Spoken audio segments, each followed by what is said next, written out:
어찌하여 그들에게 비유로 말씀하시나이까? 대답하여 이르시되 천국의 비밀을 아는 것이 너에게는 허락되었으나 그들에게는 아니 되었나니 무릇 있는 자는 받아 넉넉하게 되되 없는 자는 그 있는 것도 빼앗기리라. 그러므로 내가 그들에게 비유로 말하는 것은 그들이 보아도 보지 못하며 들어도 듣지 못하며 깨닫지 못함이니라. 아멘.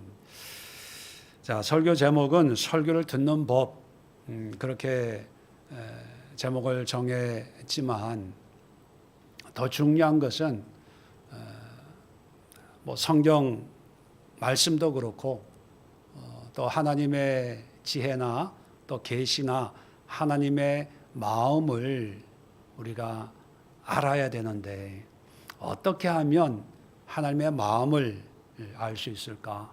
또 성경을 읽을 때 그냥 성경을 단순히 읽는 게 아니고 성경을 통해서 하나님의 마음을, 또 설교를 통해서 또 하나님의 어떤 놀라운 은혜의 비밀을 어떻게 알 수 있을까? 정말로 중요하고 또 실제적인 우리 신앙생활에 반드시 깨닫고 또 이루어져야 될 그런 내용입니다.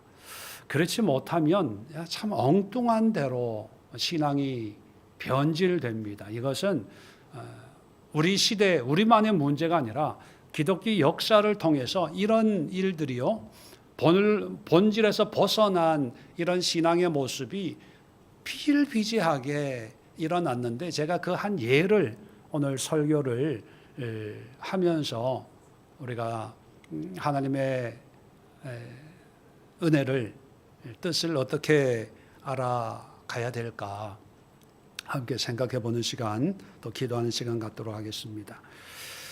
자, 13장에 오면 3절부터 씨 뿌린 자의 비유를 예수님이 설명을, 설교를 한 거죠. 이제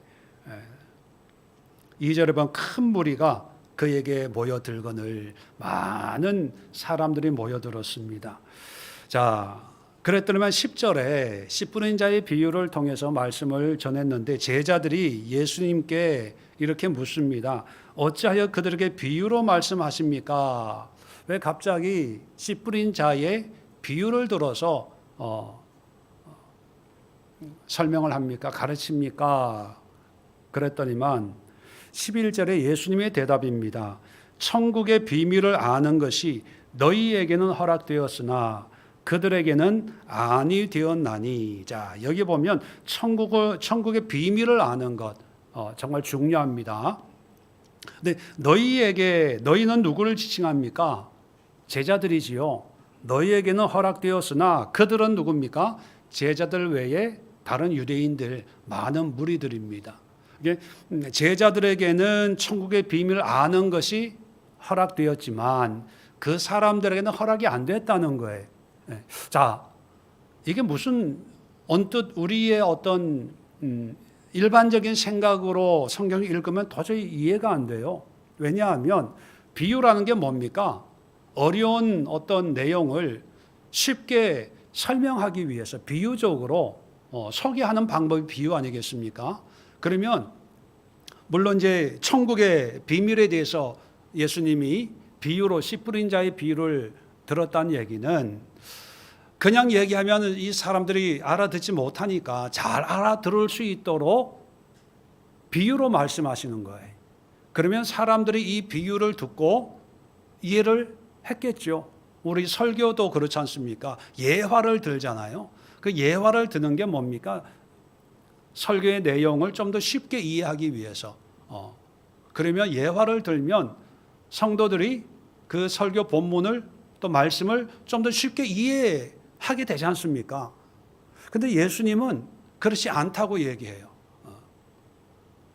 비유를 든 이유가 너희 제자들에게는 천국의 비밀을 아는 게 허락되었지만 그들에게는 비유를 들어도 허락이 안 됐다는 거예요. 그 얘기는 뭐냐면 비유를 해도 그 사람들은 도무지 알지를 못한다는 거예요. 자, 여기서 중요한 단어가 하나 나오는데 천국의 비밀이라는 단어입니다. 비밀.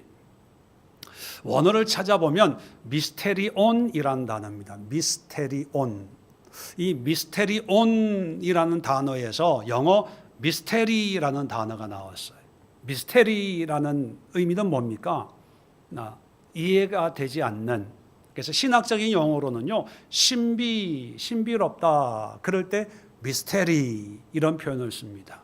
자, 그런데 여기에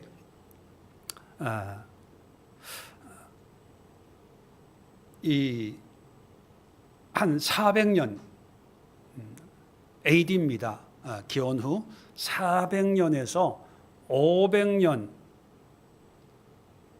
사이에 어떤 일이 있었냐 하면요, 이 비밀, 이 천국의 비밀 할 때 비밀, 그리고 성경에 비밀이라는 얘기가 참 많이 나와요. 바울도 우리는 하나님의 비밀을 맡은 자로 여길지어다. 이건 하나님의 비밀이다. 그 비밀, 미스테리온이라는 단어가 나올 때 사람들은 이 미스테리온이라는 단어가 크게 두 가지 의미를 가지는데, 첫 번째는 secret, 비밀. 그 다음에 영어로 하면 미스테리, 신비. 이 비밀이라는 의미가 시크릿이냐 미스테리냐 이거 가지고 머리 터지게 싸웠어요. 왜냐하면 여러분 세계 역사를 지금 역사 시간이 아니어서 자세하게, 저는 또 전문가가 아니어서 제가 알고 있는 지식으로 간단히 말씀을 드리면, 기독교를 공인한 황제, 갑자기 생각이 안 나네요. 콘스탄틴 대제가 이제 로마 수도를 지금의 이스탄불, 콘스탄티노플로 이 수도를 옮기는 그런 일을 했어요. 왜냐, 로마 제국이 너무 커지니까 이제 로마라는 그 수도가 너무 한쪽에 이태리 반도에 있으니까 안 되겠다 해서 지금의 트르키에 있는 이스탄불, 콘스탄티노플로 수도를 옮겼습니다. 자, 그 수도가 옮겨가면서 로마에 있던 로마 교회도 이스탄불로, 콘스탄티노플로 옮겨갔어요. 자, 그러면서 로마 제국이 나중에 한 500년경에 동로마, 서로마 이렇게 갈라졌어요. 세계 역사에, 그죠? 이 정도는 아시죠? 동로마, 서로마가 지금의 바티칸 그 로마 교황청이고, 동로마는 지금 콘스탄티노플, 이스탄불에 있는 그 옮겨가면서 나라도 두 개가 되면서 교회도 두 개가, 동로마 교회, 서로마 교회, 편의상 서로마 교회, 동로마 교회 이렇게 나눠주는데, 그런데 이 나눠지는 것으로만 끝나는 것이 아니라 이 나눠지면서 오랜 시간이 되다 보니까 성경을 해석하는 게 조금씩 달라져요. 자, 그래서 지금의 교황청이 있는 이 서로마 교회는 이 비밀을 어떻게 해석하냐? 이걸 시크릿으로 해석을 해요. 시크릿은 뭡니까? 비밀인데, 비밀이어서 몰라요. 그런데 이 시크릿의 이 비밀을 얘기하면 알 수 있는 것. 야, 비밀이야? 이거 엄마한테 얘기하지 마. 그래서 뭐 이러쿵 저러쿵 했어. 그게 비밀이에요. 미스테리온이에요. 그런데 누가 그 얘기를 듣고 고자질을 한 거예요. 그러면 엄마가 그런 일 있었어? 이리 와. 혼 좀 나야 되겠다. 뭐 이런 거 있잖아요. 이 비밀은 시크릿으로 해석을 하면 모르지만 누군가가 얘기해주면, 알려주면 알 수 있는 게 시크릿이 그거다. 근데 서로마 교회에서는 이것을 알려주는 사람이 누구냐? 사제라는 거예요. 그러면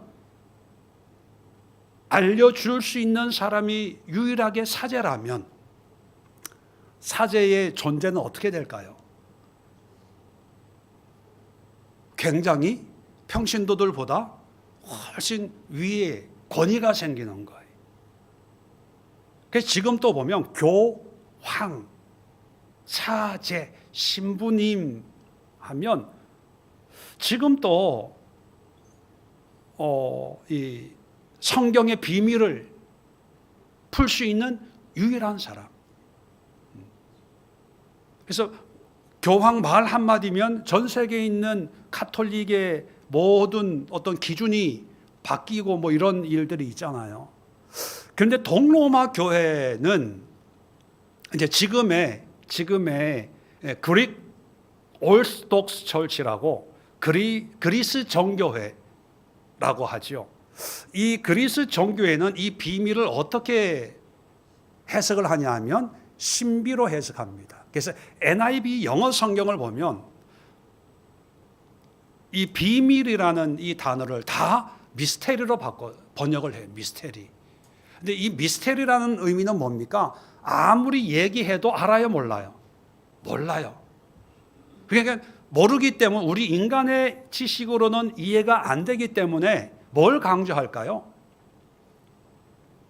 그냥 믿어. 알려고 하지 말고 믿어. 그래서 예배 자체가 이 로마 카톨릭 예배와 그릭 정교회 예배의 분위기나 이런 게 완전 달라요. 이런 신학적인 차이 때문에 우리 한국 개신교뿐만 아니라 이 개신교가 독일에서 이제 종교개혁을 했잖아요. 독일이라고 하는 것은 필연적으로 서로마, 지금의 로마 교황청의 영향을 받았어요. 자, 거기서 종교개혁을 한 것이 개신교이기 때문에 개신교도요, 이 서로마 교회의 영향을 많이 받았어요. 근데 사실 이 동로마 서로마 교회가 갈라질 때는 어느 교회가 더 이렇게 힘이 더 세냐 이렇게 표현하는 게 좀 문제는 있지만 이제 이해하기 쉽게 원래 이 동로마 지금의 그릭 정교회가 더 권위가 있었습니다. 거의 대부분의 교회사에 나오는 그런 회의나 이런 게 다 동로마 교회 관할에 속하는 그런 지역에서 회의를 했어요. 그리고 예루살렘도 동로마 교회예요. 그래서 예루살렘 성지순례를 가면 무슨 기념교회들이 있어요. 이게 다 어느 교회가 세웠냐? 그릭 정교회가 세운 거예요. 그러니까 로마 가톨릭 교회에 익숙한 우리 가톨릭 신앙인은 아니지만 가톨릭 교회 그래도 좀 알잖아요. 그런 지식으로 성지순례하면 야 이건 무당집도 아니고 이상하고 촛불 켜놓고 이렇게 마리아상 뭐상 이게 좀 분위기가 좀 아닌 것 같아. 그럴 느낌이 드는 이유가 바로 그리스 정교회의 영향을 받아서 그런 거예요. 이게 제가 왜 이런 말씀을 드리냐 하면 어떤 하나의 관점의 차이가 이렇게 큰 변화를 일으킨다는 거예요. 이 비밀, 시크릿이냐 미스테리냐 이건 뭐 중요해. 그게 그거 아니야? 그런데 이것이 신학화되고 교리화되면 여기서부터 우리는 모르기 때문에 이걸 풀어줄 사람이 누가 있어? 그게 교회 사제래. 그러면 신부에게 찾아가서 이거 무슨 뜻이에요? 묻고 신부가 말하면 곧 하나님의 말씀처럼 생각을 하고 그렇게 신앙생활을 하는 사람이 있는 반면에 몰라. 하나님이 말씀해 줄 때까지는 우리는 몰라. 말씀하기 전까지 우리가 할 수 있는 것은 그냥 믿어야 돼. 왜? 우리의 이성으로, 우리의 지식으로는 알 수 없는 것들이 있기 때문에 우리는 알려고 하지 말고 말씀하실 때까지 기다리면서 믿어야 돼. 이런 신앙 체계하고 거기가 거긴 것 같은데 시간이 지나오면 점점 지금까지 싸워요. 물론 뭐 몇 년 전에 그리스 정교회 수장하고 로마 카톨릭 그 수장하고 만나서 뭐 화해하고 했다고 하는데 어떤 뉴스로 화해는 하지만 그들의 신앙 노선이나 이런 거는 지금 또 완전히 개신교라고 하지만 완전히 다르거든요. 그래서 이 관점의 차이로 신학도 달라요. 뭐 신학교가 아니니까 거기에 대해서 말씀 드릴 필요는 없겠지만, 그런데 제가 더 중요하게 말하는 거예요. 그러면 하나님이 예수님이 이 얘기를 할 때 천국의 비밀을 아는 것이, 알 수 있다는 것이 시크릿의 의미로 얘기했을까, 미스테리로 얘기했을까, 아니면 다른 의도가 있을까? 자, 제가 확인을 시켜드릴 테니까 여러분 스스로 판단해 보세요. 자, 11절에 너희에게는 허락되었으나 그들에게는 아니 되었다. 너희와 그들의 차이를 여러분 기억해 놓으세요. 자, 12절 무릇 있는 자는 받아 넉넉하게 되되 없는 자는 그것도 빼앗기리라. 있다 없다 뭐가 기준일까요? 천국의 비밀을 아는 것. 천국의 비밀을 아는 사람은 더 넉넉하게 되고 천국의 비밀에 대해서 모르는 사람이 있는 것도 빼앗긴다. 이게 천국의 비밀이 참 중요하다 이런 얘기를 하고요. 자, 13절, 그래서 천국의 비밀이 이렇게 중요한데 13절과 13절부터 15절까지가 한 묶음이고요.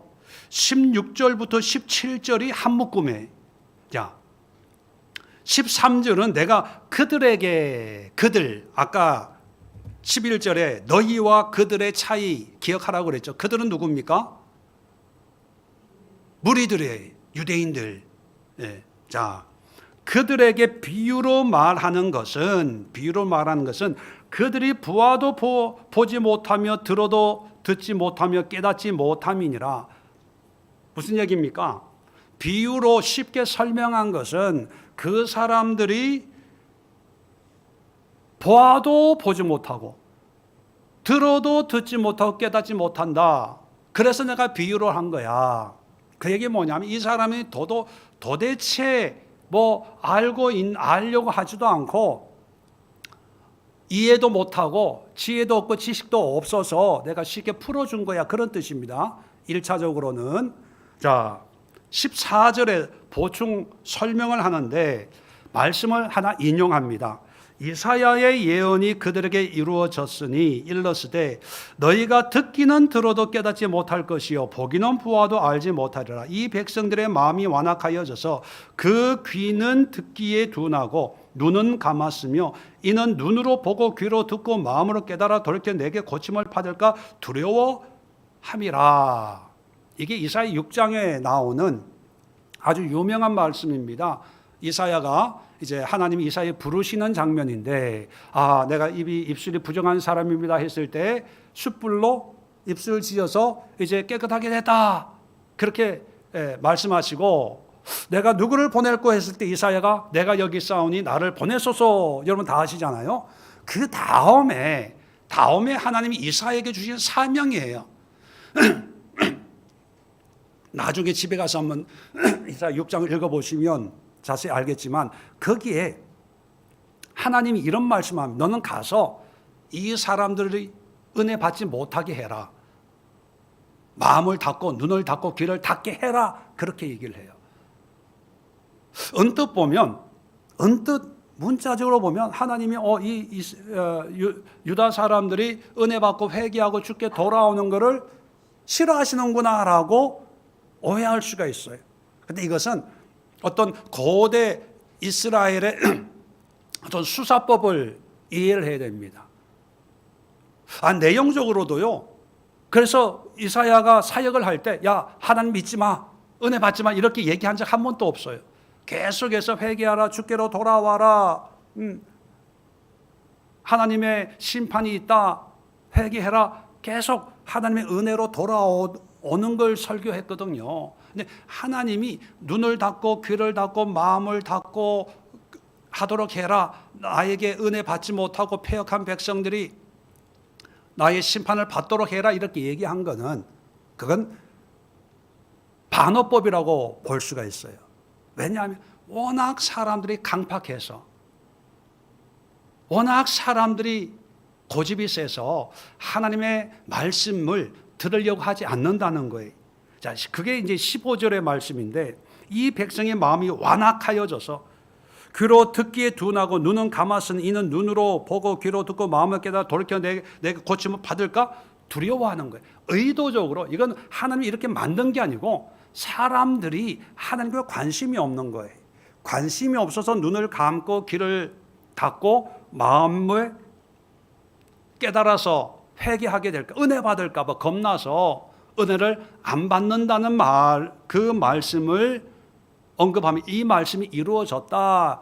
그 얘기는 뭐냐 하면, 지금 이 사람들이 예수님께 나왔지만 예수님의 설교를 듣고 가르침을 들으려고 한 게 아니라 기적이나 이적이나 자기의 필요한 것에 대해서 궁금해서 온 거지, 예수님의 가르침, 천국에 대해서 씨 뿌린 자의 비유를 쉽게 풀어서 해도 사람들은 마음이 강팍해져서 눈도 닫고 귀도 닫고 마음문도 닫고 거기에는 관심이 없다는 거예요. 내가 듣고 싶은 것, 내가 보고 싶은 것만 보려고 하지 예수님의 말씀에는 관심이 없다는 거예요.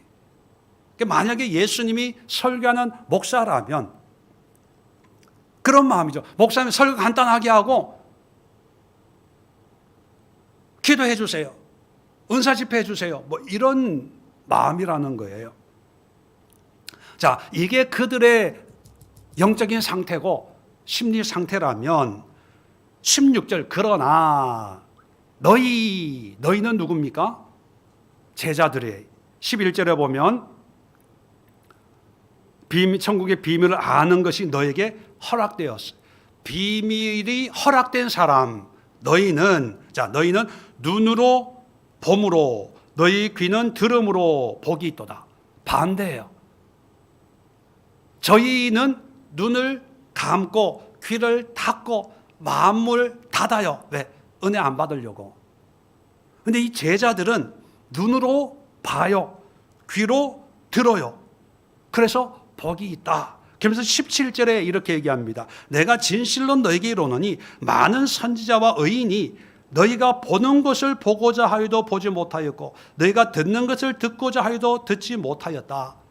이게 무슨 말이냐 하면, 지금까지 있었던 많은 선지자 의인들, 믿음의 의인들보다 너희가 더 복이 있어. 왜? 이 제자들은 직접 하나님으로부터 보고 듣고 하잖아요.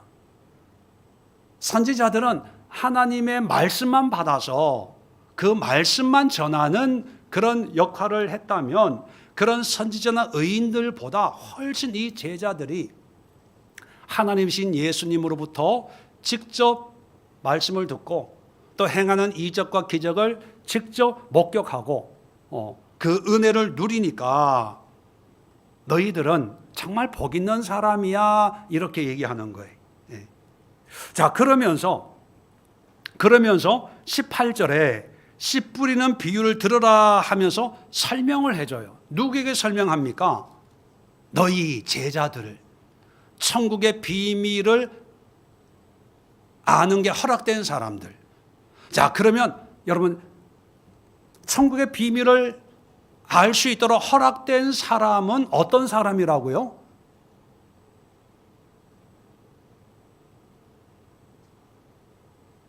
천국의 비밀을 알도록 허락된 사람은 너희 제자들인데, 제자기 때문에 알 수 있는 게 아니고 16절에 눈으로 봄으로 너희 귀로 들음으로 보기. 눈으로 본다, 귀로 듣는다는 건 뭐예요? 열려 있다는 거예요. 반대로 저희 마음이 강팍한 사람들은 눈도 닫혀 있고 귀도 닫혀 있고 마음도 닫혀 있어요. 이건 듣긴 듣지만 믿지도 않고 순종할 생각도 없고 관심도 없고 반대 대비시키는 거예요. 저희 제자들과 그들 일반 유대인들을 비교하면서 비교의 관점으로 삼는 이미지가 뭐냐면 눈과 귀예요. 눈이 열려있냐? 귀가 열려있냐? 반대로 눈이 닫혀있냐? 귀가 닫혀있냐? 그러면 천국의 비밀을 알 수 있는 사람은 어떤 사람이라고요? 눈과 귀가 열려있는 사람. 또 비유로 얘기해도 도저히 알 수 없는 사람 누굽니까? 닫혀있는 사람. 자, 그래서 이 열려있는 제자들에게 18절부터 천국의 비밀, 아까 설교한 거를 설명을 해줘요. 쭉 설명을 하고요. 그 다음에 23절까지 보면 23절까지 이제 쭉 설명을 해요. 그리고 이 설명으로 끝나는 게 아니고 24절부터 33절까지를 보면 또 천국은 좋은 씨를 제밭에 뿌린 24절에 또 31절 천국은 마치 33절에 또 천국은 여자가 가루 섬 아래 그러면서 36절에는 또 설명을 해줘요. 그리고 44절에 천국은 마치 또 40절에 천국은 마치 좋은 진주를 47절 천국은 마치 물고기를 모으는 그물 같다. 눈과 귀가 열린 제자들에게 천국의 비밀을 다 말씀해줘요. 자, 그러면 예수님의 의도는 천국의 비밀을 누가 설명해 주냐, 사제냐, 아니면 무조건 믿어야 돼, 이런 의도일까요? 아니면 천국의 비밀을 알려면 눈과 귀가 열려 있어야 돼, 이게 중요한 걸까요? 예수님에게. 그리고 성경이 말하는 건 뭡니까?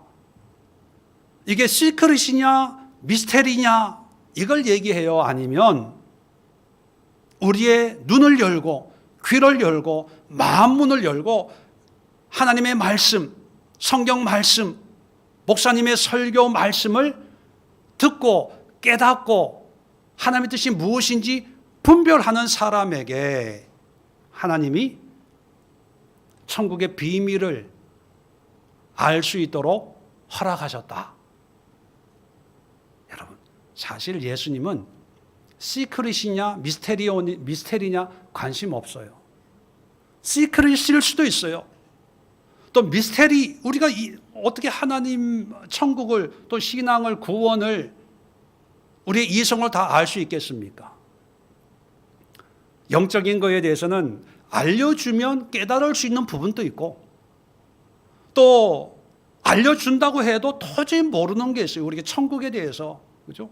구원에 대해서, 영생에 대해서, 천국과 지옥에 대해서 이거 우리 지식으로 어떻게 다 이해를 합니까?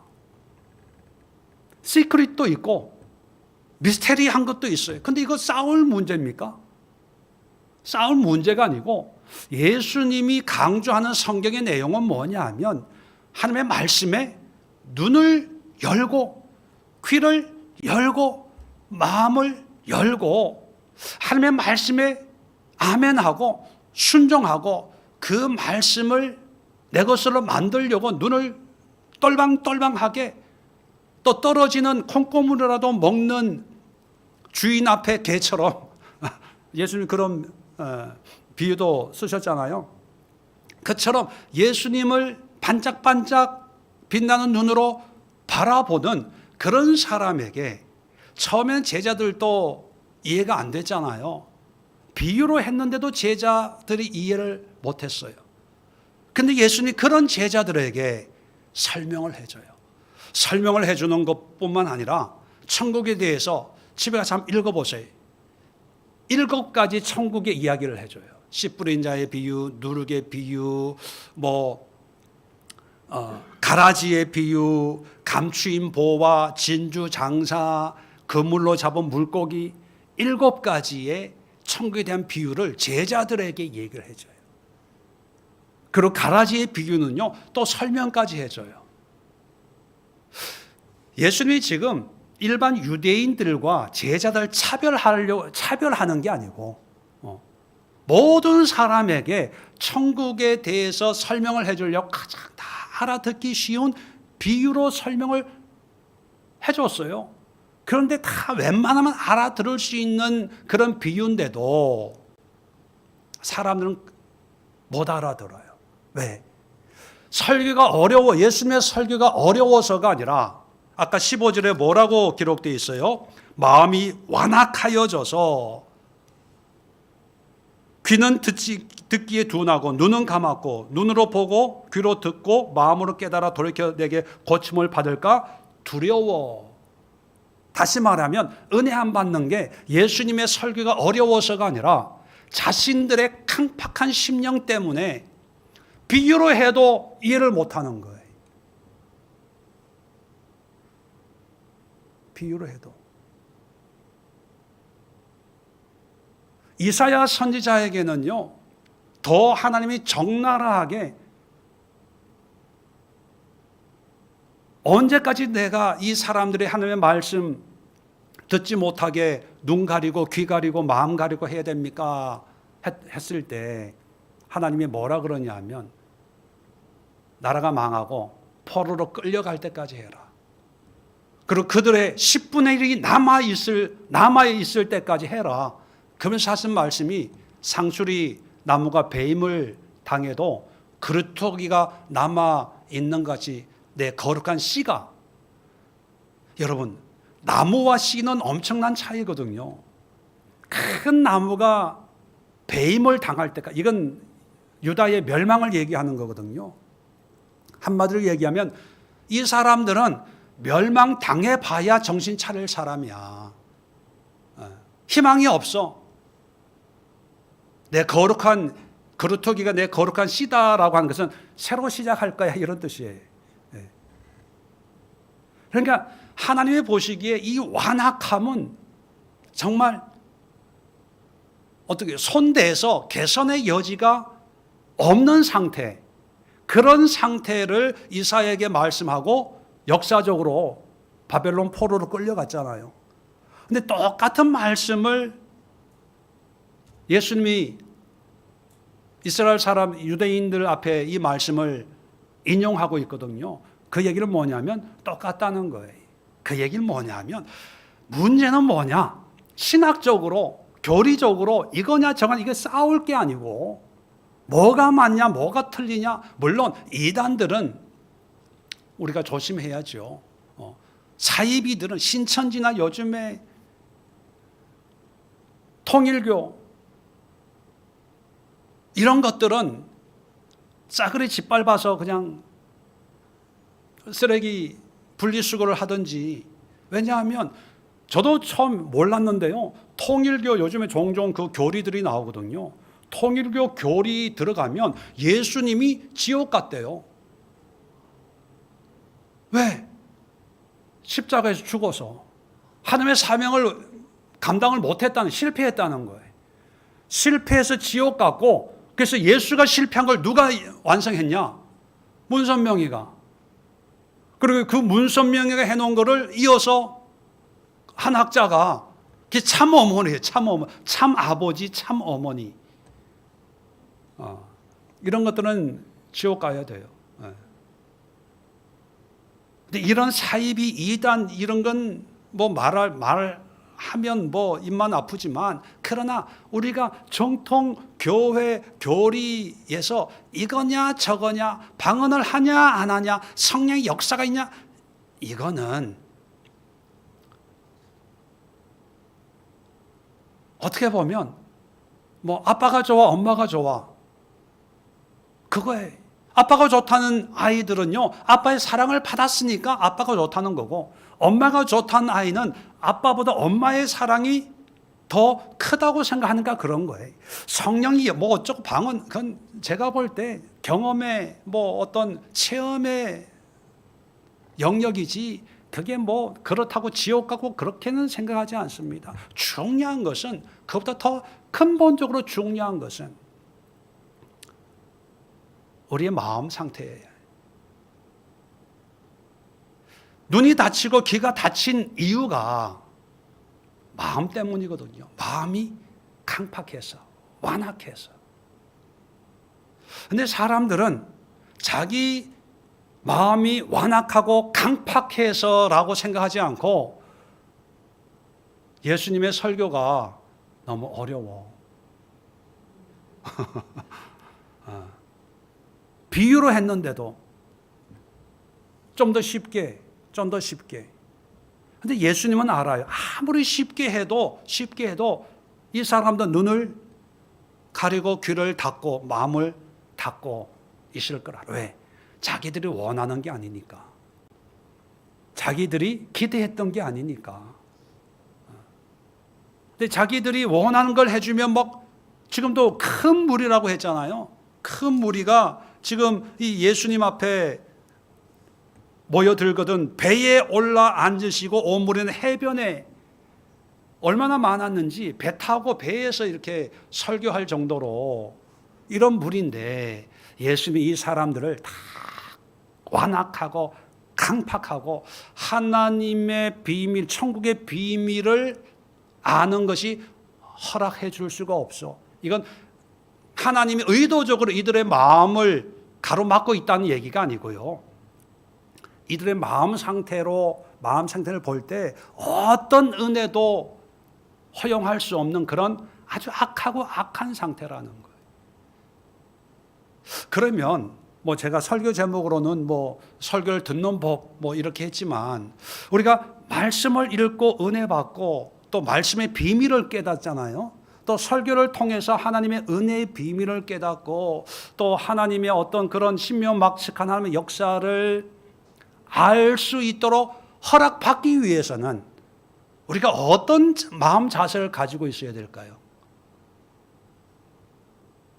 하나님 앞에, 말씀 앞에, 예배 앞에, 설교 앞에 이미지가 눈, 귀지만 꼭 눈, 귀가 의미하는 그 어떤 육체적인 기관을 얘기하는 게 아니라 우리의 마음이 하나님 앞에 온전히 열려 있어야 돼. 기대와 소망으로. 그리고 그 말씀 앞에 내가 순종하겠습니다. 복종하겠습니다. 지금은 당장 이해가 안 되고 지금은 내가 깨달을 수 없는 거지만 그런데 하나님이 하시는 그 말씀은 진리이기 때문에 그 진리를 진리로 내가 믿고 따르겠습니다. 이렇게 순종적인 제자들처럼 예수님을 따르는 그런 마음이 있어야 된다는 거예요.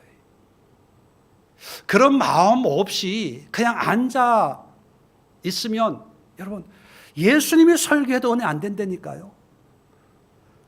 그리고 이해를 시키려고 예수님의 비유, 여러분 씨 뿌린 자의 비유가 우리도 이해가 되는데 옛날 시골 살아봤으면 알잖아요. 뭐 길가에 떨어진 씨, 뭐 옥토에 떨어진 씨, 자갈밭, 뭐 이건 상식의 문제 아닙니까? 그런데 이 2000년 전에 이 예수님 앞에 있는 사람들은요, 이 전문가들이거든요. 이것보다 더 어떻게 쉽게 설명을 할 수 없을 정도로 가라지의 비유, 이것도 너무 누룩의 비유, 진주 장사의 비유, 뭐 물고기, 그물로 물고기 낚아가지고 큰 놈, 작은 놈 골라내는 거, 이건 상식이거든요. 근데 그걸 들어도 깨달음이 없는 거예요. 왜? 내 마음의 완악함 때문에, 강팍함 때문에, 이 고집 때문이거든요. 그러면 하나님의 비밀을 맡은 자가 되려면, 비밀을 아는 것이 허락되기 위해서는 우리 마음이 부드러워져야 돼. 우리의 생각이 깨뜨려지고 하나님 앞에 순종적으로 나아가야 된다는 거예요. 이게 안 되면 내 문제로 여기지 않고 누구의 문제로 여기냐? 예수님의 문제로 여겨요. 그래서 예수님이 말씀하신 천국의 비밀이 시크릿이냐 미스테리냐? 시크릿이라면 누군가가 설명을 해줘야 돼. 이 설명을 해주는 사람이 제사장이야? 서기관이야? 이제 로마 카톨릭으로 오면 사제야? 오늘날 보면 목사님이야? 부흥 강사야? 어떤 대학 교수야? 어떤 책이야? 책 찾아다녀요. 또 미스테리로 생각을 하면 그냥 믿습니다 해. 믿습니다. 뭐 알려고 해. 덮어놓고 믿다 보면 때가 되면 하나님이 알게 해주셔. 여러분, 때가 될 때까지 기다리는 게 진짜 믿음일까요? 그 믿음도 아니에요. 신앙도 아니고 책임 회피예요.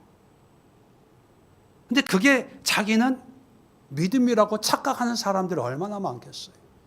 몰라. 우리가 뭐 알려고 한다고 그게 다 알아지겠어. 하나님의 역사를 우리가 어떻게 알아? 언뜻 본 믿음의 이야기인 것 같지만 하나님은 아시죠? 그 마음에 완악함 때문에 관심이 없어. 관심이 하나님께. 단지 내 문제에 관심이 있는 거죠. 하나님이 이 문제 해결해주고 저 문제 해결해주고 이렇게 하고 저렇게 내 마음대로 예수님을 조정하기는 좋은데, 그런 건 좋아하는데 예수님 앞에 순종하고 예수님의 말씀을 따르려고 하면 이해 안 돼. 모르겠어. 그 믿음도 아니고 믿음을 가장한 불신앙의 극치가 아닐까. 자, 그러면 오늘 우리가 기도해야 될 기도의 제목은 뭡니까? 비밀을 아는 것이 허락되기 위해서는 내 마음이 강팍함, 고집, 위선 이걸 깨뜨리고 눈을 뜨게 하옵소서. 귀를 열게 하옵소서. 마음문을 열게 하옵소서. 그래서 여러분, 예배 드릴 때 눈을 저를 바라보세요. 귀를 여세요. 자꾸 이게 행동도 마음에 영향을 주고 마음이 행동에 영향을 주거든요. 눈과 귀를, 마음을 자꾸 이게 막는 그런 모습이 어떤 행동으로 나타나냐? 산만해지는 거예요. 안 보는 거예요. 안 듣는 거예요. 마음과 관심이 딴 데 가는 거예요. 제가 이런 시간을 빌려서 말씀드리겠지만, 설교 시간에 저에게 집중하지 않는 그런 분들은요, 거의 보면 생각과 마음이 딴 데 가 있어요.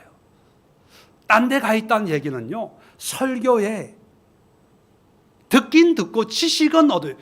졸다가도요, 오늘 목사님 무슨 설교했어? 그러면 한마디 두 마디는 해요.